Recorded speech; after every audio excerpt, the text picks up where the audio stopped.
Mate, did we watch a thing this week? Yeah, we did.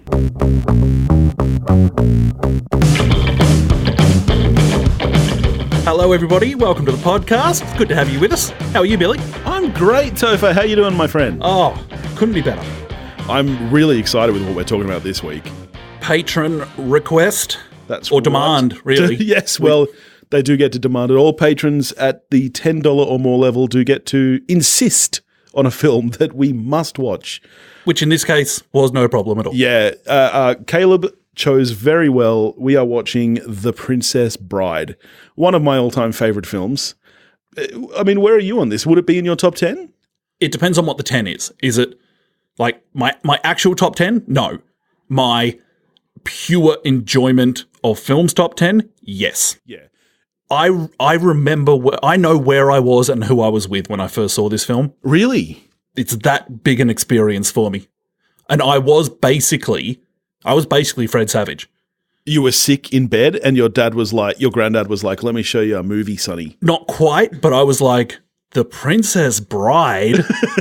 Really? I was with my siblings. Yeah. When we were with our eldest cousin.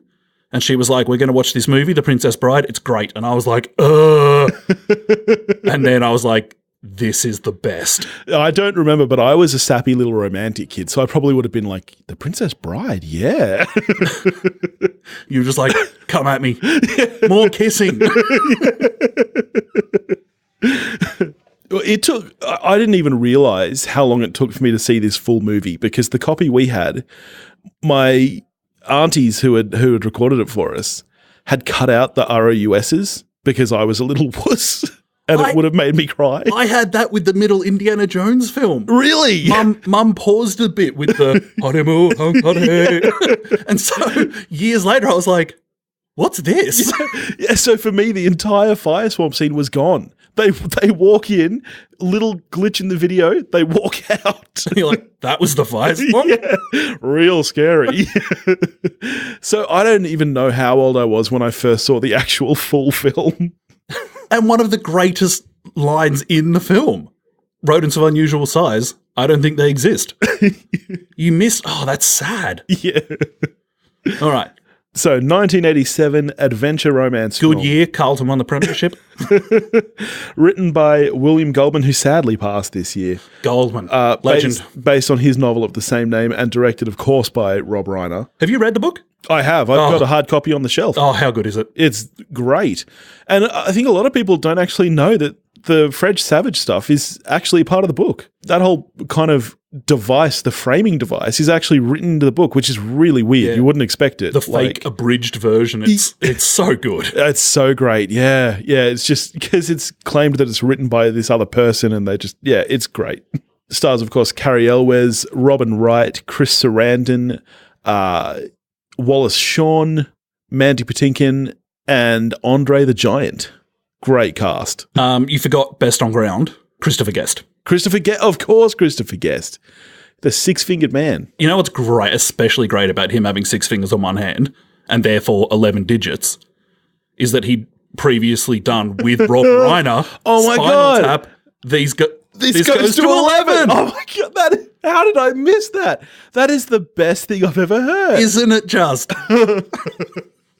Oh my God. He could just hold up his hands and be like, these go to 11. You know what? That should be a t-shirt. It should be. That should be a t-shirt of just him holding up his hands that says, this goes to 11. I'm getting one. We'll get one made. Yeah, that's happening. Yeah. Chris Sarandon as well, who we previously had spoken about in our Child's Play episode, when we both discovered that he was, in fact, Susan Sarandon's husband. Yes. And he is very much the Mr. Susan Sarandon. Yeah. We know who the alpha person in that couple is. I know. She's the one who made his name recognizable. Exactly. Although, I gotta say, I quite like him in this. Oh, he's fantastic. His level of smugness and stuff is so perfect. He's so smug. You spend the whole film wanting to punch him in the face. Exactly, and it's perfect. Obviously, Cary Elwes. I have an extreme crush on Cary Elwes. I mentioned it. We had lunch with some friends today, and I said that we were doing this, and my old friend was like, Oh, Cary. Yeah. She was like, she just melted where she was sitting. I know. My older sister used to have a folder on her laptop just labeled Westley that was just pictures. That's awesome. Of Cary Elwes. Mostly screen grabs from this movie, but just random Cary Elwes pictures. And of course, he's a dreamboat. Of course, this is a grand love story, of course, The Princess Bride. Yeah. Watching it yesterday, I really was struck by what a load of crap this love is. Like, I'm sorry, this person just treats you like shit, and you're like, as you wish. I was like, nah. You've clearly never been married.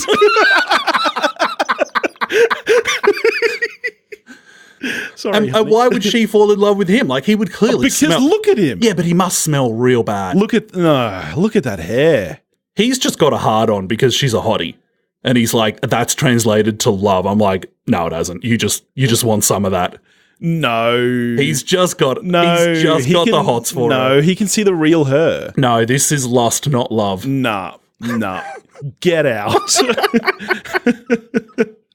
And actually, like, even Miracle Max knows that it's true love. Once he goes away, which is like really, we're not far into the film yet. When it's in the first 5 minutes. Yeah.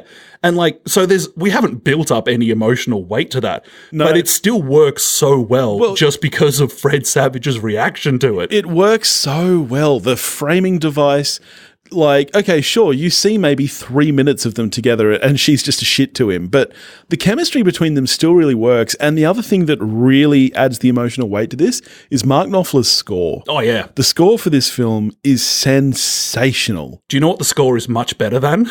The song that plays over the end credits, which is so bad. Your love is like a storybook story.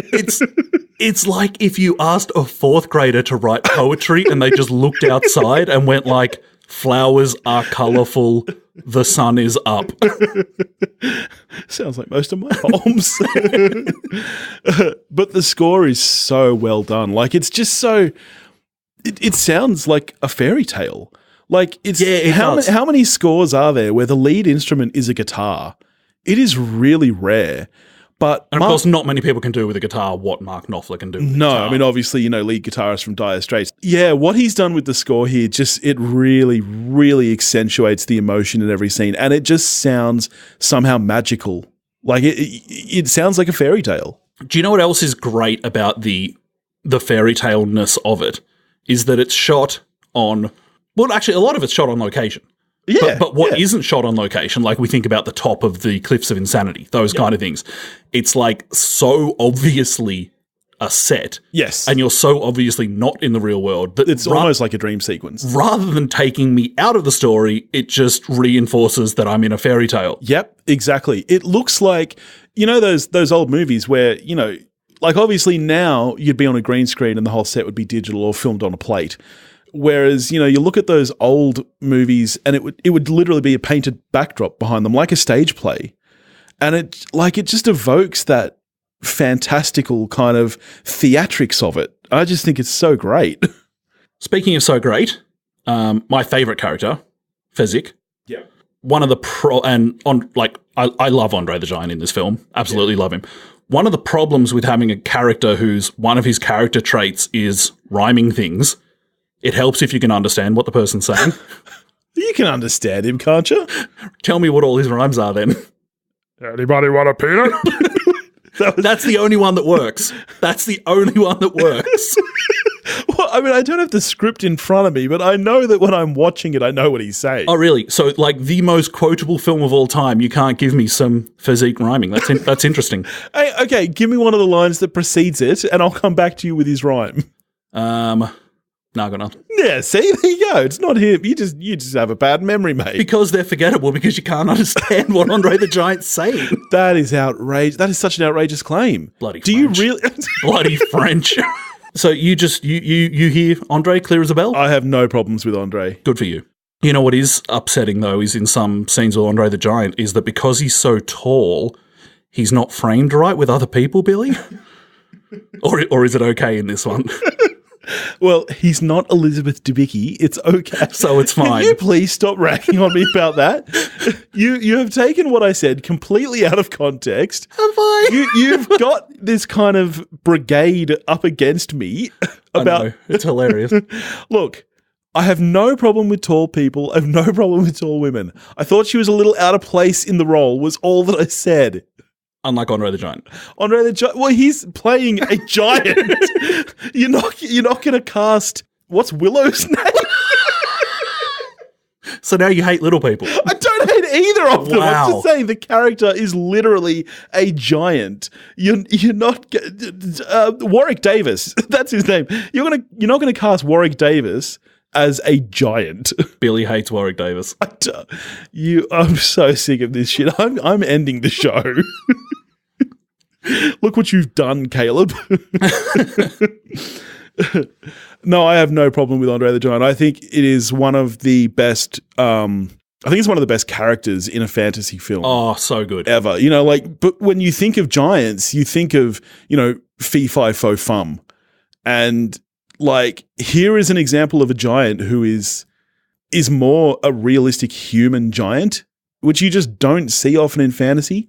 And he's just one of the best characters ever. And the filmmakers were like, they did talk to other people in case it didn't come off, but they were like, we have to get André the Giant because he is the only person who can play this. Well, did you know that also he has a deathly fear of flying? So all of the scenes that were up high, he had to drive and then hike up these mountains to get to. Right. Cary Elwes actually has a book about the making of The Princess Bride, which is fantastic.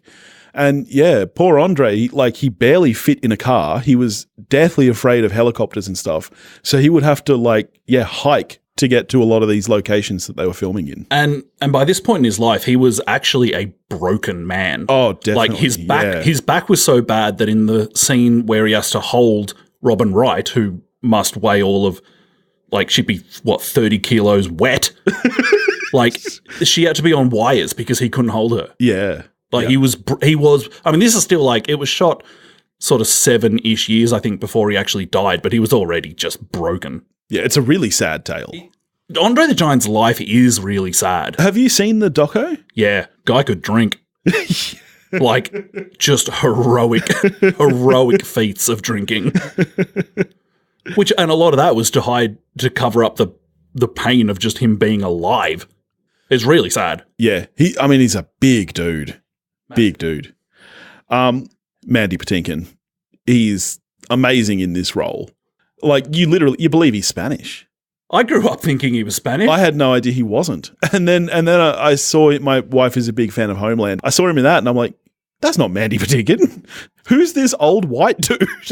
Yeah. I just believed he was Spanish my whole life. I was, at age 7 or something. I was sold. Yeah.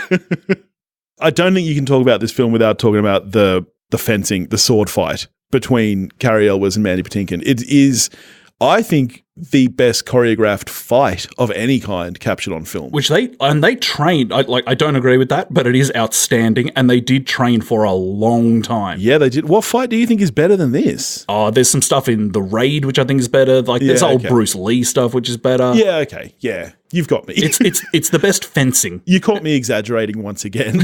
It does happen from time. So unlike you.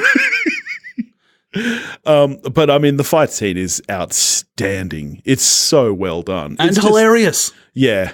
You know me, you know that I love an adventure and I love adventure films. And to me, you know that I haven't seen Indiana Jones. Because you hate adventure films. But to me, this is it's just the sense of fun you get from this movie can make you feel like a child.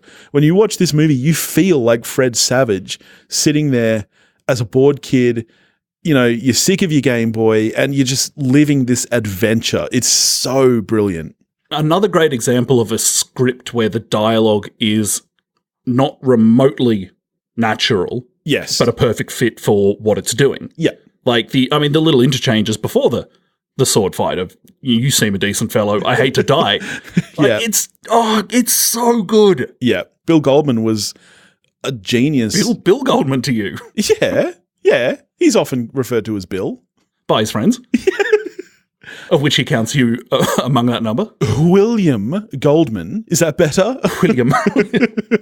I mean, he was a fantastic screenwriter. Like, I mean, Butch Cassidy and the Sundance Kid. He trained Aaron Sorkin, your fave. Yep. Do you know something that's, like, yes, the script is hugely impressive. Something that's not impressed? Have you ever I only noticed it on this last viewing, is during the Battle of Wits. Have a look next time you watch it at Robin Wright's face. Because I reckon they must have just been on, like, take 25 or something.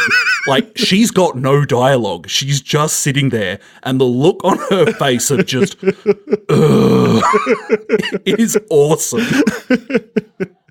Like, she's just at a point in the day, I think, where she can't pretend to be interested in what's happening with these two other characters. She's just, like, looking off the other way going, when is this gonna be over? I'm sick of this blindfold. Get me out of here. And I finally noticed what Wesley smells like. Oh my God. How dare you talk bad about Wesley? He was my first love. That mask would smell. I'm just saying. There's no showers on pirate ships. Yeah, I would love to see a spin-off film just about the Dread Pirate Roberts. I wrote a spin-off chapter. Are you kidding? You did some fanfic. When I read The Princess Bride, it was at school. I read it as part of an English class. And one of our assignments was that we had to write a lost chapter of the book. And my chapter was his first few months on the pirate ship. That's amazing. It was amazing. Do you still have it? Could you dig it out? I'm sure I don't. I think we should try find it and record it as an audiobook for the patrons. You know how old I am. This was pre-digital. It does not exist. I bet your mum would have kept it. She's a good egg. Nah, she'd already given up on my school activities by that point. She was like, he's a dud. Yeah. Focus on the good kids. Some other fun facts that I learned reading Cary Elwes' book. You know when they come out of the forest, the fire swamp? 2 seconds after they went into it. Yeah. And Chris Sarandon hits Cary Elwes on the head with his sword. He hit him. He got knocked out. He had to go to the hospital with concussion. Yeah, that sucks. Oh, you know that. Yeah. I thought that was something fun that I was revealing. Keep trying, though. Okay, here's another one. You know the ROUSs? Yep. They were little people, not Warwick Davis, other little people. And there was a guy that got done for drink driving. Yeah, that's true. Yeah. And so he was late to set. Yep. And so because he was late to set, do you know this part? Okay, maybe not. Because so he was supposed to be the one that Cary Elwes was fighting. Yep. Because he was late to set, he wasn't there. So they literally just threw the costume at Cary Elwes, and that's why that fight looks so bad. Cary Elwes is just rolling around pretending to fight a costume of a rat. Well, this is why it's just an empty costume. I was surprised to find out there was someone in the costume because I've always it's so obvious that he's just fighting a sack. Yeah. So the little person got done for drink driving the night before, didn't turn up, and so he's just fighting a sack. They just threw this sack at him and like, fight this, and so he's just rolling around pretending it's fighting back. He'd done nothing wrong, mind you. It was just Billy thought it was Warwick Davis and booked him. I hate you. But that fight looks terrible. It's like the baby in American Sniper. It's like, make this look real. A fun thing, the film of course takes place in this fictional kingdom of Florin, and the kingdom they want to go to war with is another fictional kingdom. And yet, during the Battle of Wits, Australia just gets thrown out there. Yeah, because we're fictional. But like the movie doesn't care. Yeah. It's just like... Well, it doesn't just get thrown out there. They have a full conversation about it, about criminals. I remember the first time I saw it as a kid, I was really excited because I was like, maybe it actually was the first time that Australia got mentioned in something that wasn't from Australia that I watched. It is. And so even though he's sitting there going, it's entirely populated by criminals. Yeah. I was still like, yeah. This is amazing. I'm having fun. Made you want to go looting. You know, we mentioned before that one of my favorite lines, rodents of unusual size, I don't think they exist. What's not great about that line is that there's two right there. Like, how long did he expect that lie was going to hold up for? It's the way he says it, it's the delivery. I don't think they exist. It's so great. The line is so great. But how long did he think that was going to hold up? Oh. Because it's not a shock when 2 seconds later he gets attacked. Because they're right there. You know, also, here's another fun fact, which I'm sure you already know. No CGI, of course. They were really just set on fire. Yeah, and William Goldman called out, "Her dress is on fire!" Yeah, okay. I'm done with the show. Why are you stealing all of my facts? I don't know. It's just fun. Just fun. Why didn't you have... where's this knowledge when you're in quiz shows on another podcast? Oh, shut up. I got robbed. Robbed, were you? Yeah. I got robbed. Okay, here's something that's not great, which if you were making the film again, and no one ever do that. No, don't, why would you? Don't even say those words. But if someone was going to do the R word to this film, you would have to do more with the title character. Oh, she gets plenty to do. Like, in the fire swamp, Buttercup is useless. Yeah, well... And actually, throughout the film, she does very, very little. No. If you were doing this again... She's very pretty. Okay, she's fine. Yeah, you raise a valid point. Buttercup could use a bit more, point, other than it being pointed out that she's very attractive. Like, we know that from the first scene. Yep, okay. Things we know about Buttercup. She loves Westley. Loves Westley. Loves stinky guys. Loves stinky guys. She doesn't like Chris Sarandon. Doesn't like smug guys. Yep, no. Okay, so we know that much about her. She can ride a horse. Loves riding a horse. Loves riding horses. She's all right with giants. She's not against any certain types of people, as far as we can tell. Yeah, she forgives those people real quick. Yeah, because by the time she meets them again, we know that physique is okay. Yeah, and that Montoya is okay. But she sees them again, these people who were her captors. Yep. And she's just like, yeah, cool, sweet. Yeah. So we know that much about her. What else do we know about her? We know that she's got lovely hair. We know that she has perfect breasts. Cary Elwes points that out. He says it would be a shame to ruin those. But even that is actually a cool moment of his. That's true. Like, he makes Pervin on her seem really charming. Doesn't he? Don't you wish that you could make Pervin seem that charming? If I said something like that to my wife, she would slap me in the face. Yeah. Yep. Do you know what's weird? Like, I said, I think Christopher Guest is best on ground. I think that Count Rugen is just the best. It's it's actually halfway through the film till his first line. That can sometimes be brilliant, though. Like, there have been some brilliant... Like, Hannibal Lecter has, like, an extremely small amount of lines, doesn't he? As like, Darth Vader's screen time in the first Star Wars is not that big. Yep. There you go. And, he's the second villain. Like, if this was a Batman film, he's not the Joker. He's someone else. The Count? Yeah. You reckon? Well, would you say Prince Humperdinch is the lead villain? Yeah, Humperdinck's the main bad guy. Really? Yeah. I wouldn't call him a villain. Being that big a douche is villainous. I mean, he is a douche, and yeah, I guess he wants to marry her against her consent, which isn't cool. Yeah, okay, maybe he is a villain. I'm going to throw something up here, which is you're not going to rock any boats, are you? I'm going to rock some boats. Okay. Now, I love this scene. I love this sequence. I love these performances. Wait, where are you going here? So let me say that. Wait, something to me. Do you want to say this? That feels like a really good sketch within a film that it doesn't entirely mesh with, but is still absolutely outstanding, is the scene with Miracle Max. And Billy Crystal's fantastic in this film. Valerie, when Valerie busts in, she is fantastic. Yeah. But it's just a different sort of funny, and it's like the film has shifted into an equally good but different gear that doesn't quite mesh with the rest of the film. I think you know what you're saying. So again, let me reiterate. Love the scene, love them in it. It's just a little off kilter with the rest of the film. I mean, I completely disagree. I don't think that they're the strongest scenes in the film or anything, but I don't think that they feel out of place. I mean, it's a fantasy film. These are fantasy characters. It's I don't know what to say to you there. Again, I love the scene. I mean, it's a necessity to the film, though. Like, the film doesn't work without that scene. But I'm not suggesting the scene shouldn't be there. I'm just saying it's. So you're saying that you would prefer this film if it didn't have the memorable line, "Have fun storming the castle"? No, that's awesome. I love it. But you just said that you didn't. No, actually, I repeated that I love it. No, everyone heard him. He hates tall women and he doesn't like the scene. I don't think you're fooling anyone. Do you know, we saw Valerie recently.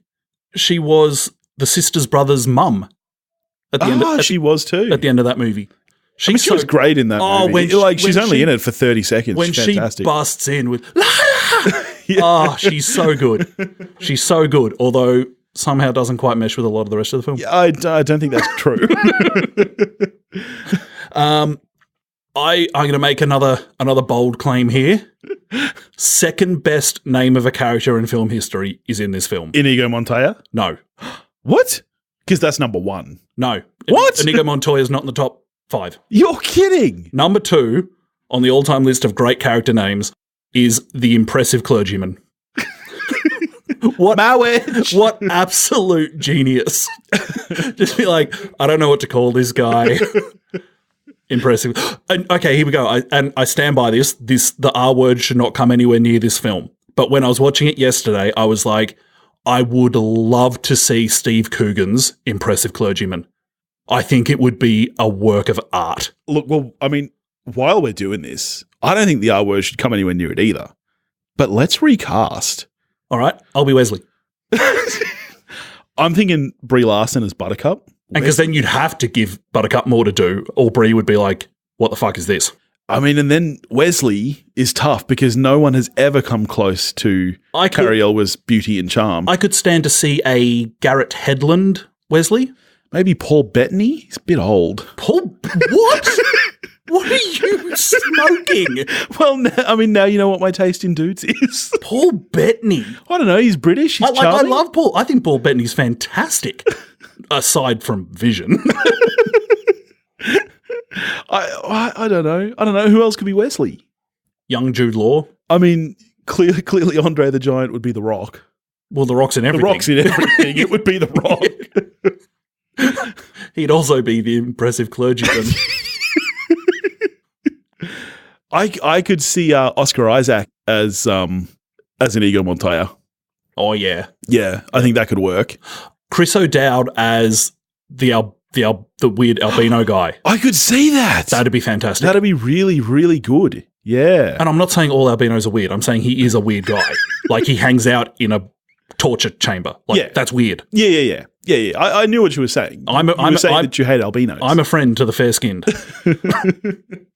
Here's another thing that I think could be improved. Why do you keep coming with improvements for one of these top 10 films? Well, it's just we can just sit here for half an hour and say how great is this movie, which is not news to anyone. Okay. All right. So you're wanting to bring something new to the conversation by ragging on it? Yeah. Okay. Yeah. All right. There are inconsistencies with Wesley's moustache.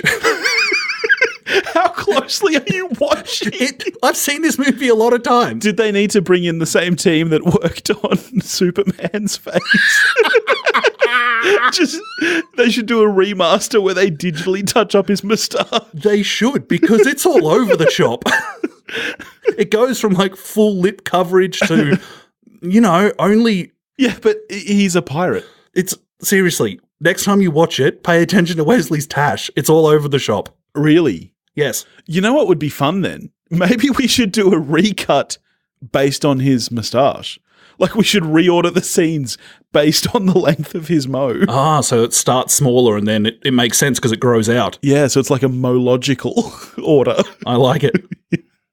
So it sounds like you're being fairly harsh on this near perfect film. Yeah. What are you rating it? Oh, look, this thing's trash. It's only a 9 out of 10. Yeah, good. Thank God I'm a 9 as well. Yeah, it's one of the single most joyful experiences you can have in front of a screen. I can't wait to show my kids. I can't wait because they're old enough to sit down and watch it with them and they understand it. Yeah. It's just so joyful. Even like in the way it subverts things is so good. Like the fact that midway through the film, Grandad spoils the fact that no one kills Humperdinck. Yeah. It's just like, it just throws that out there mid-film. And it's like, what? You can't do that. You can't do that in storytelling. Well, they do, and it's awesome. Yeah. We actually haven't really spoken enough about that dynamic between the grandfather and grandson. Because that is actually a really big part of the film, and I do love the way that they continue to cut back to that. It's more than just a framing device. It is part of the story itself. And then at the end, when Grandpa says, "As you wish," it's like, oh, God. Yeah. It's beautiful. It means he loves him. All right. Yep. I'm also a 9. Love this film. Thanks, Caleb, for making us rewatch it. It was such a chore. It was, yeah.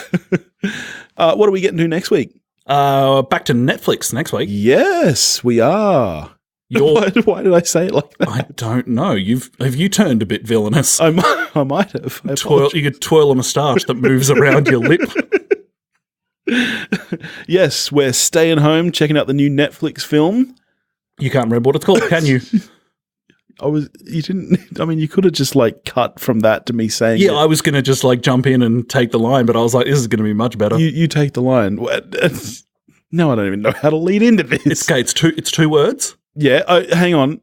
I think the first word starts with an I. It does not. It has an I in it. Do you want to buy another vowel? Yeah. E? Ends with an E. Ends with an E and it has an I in it. The first word could relate to a type of beer. Imperial? Good guess, but no. Triple Frontier. Oh, yeah, no, that's where I was going with it. It was right there, wasn't it? On the tip of your moustache. Triple Frontier. Big cast in this one, no? It is. Yeah. Garrett Hedlund. Affleck. My Wesley. Garrett Hedlund and Al Montoya. Oh, Oscar Isaac. Oh, love Oscar Isaac. This might in fact be the remake. That would be weird, wouldn't it? Actually, Affleck could play Humperdinck because he's a smug bastard. Fuck you. Well, yes, Affleck could play anyone because he's amazing. He could play the shark in Jaws. Because he's a smug bastard. I love Affleck. There's a reason he was perfect casting in Gone Girl. Smug bastard. So that should be fun. In the meantime, if you want to get in touch with us, you can do that at wewatchedathing.com or wewatchedathing@gmail.com. You can find us on Facebook, Instagram, and Twitter, all under the handle @wewatchedathing. If you do want to help support the show and insist that we watch a film of your choosing, like Caleb did, you can do that at patreon.com/wewatchedathing. And we'll catch you next time. Go watch a movie.